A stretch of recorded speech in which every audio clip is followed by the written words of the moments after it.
अस्सलाम वालेकुम nursery class. प्यारे बच्चों, टीचर आज आपको एक नया लफ्ज़ पढ़ाने के लिए आई हैं जिसका नाम है मीम। चलिए मेरे साथ मिलकर इसकी रीडिंग करें।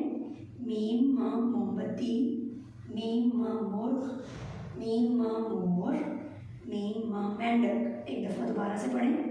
मीम मोमबत्ती, मीम मुर्ग, मीम मोर, मीम मेंढक।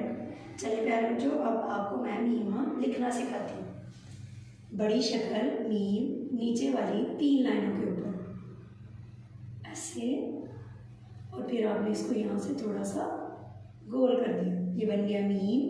और इसकी छोटी शक्ल दरमियान वाली 2 लाइनों के अंदर इस तरह करके। दोबारा से देखिए, बड़ी शक्ल नीचे वाली 3 लाइनों के ऊपर ऐसे, और छोटी शक्ल दरमियान वाली 2 लाइनों के अंदर। इसी तरह प्यारे बच्चों आपने मीम लिखना है और इसकी रीडिंग याद करनी है। अल्लाह हाफिज़।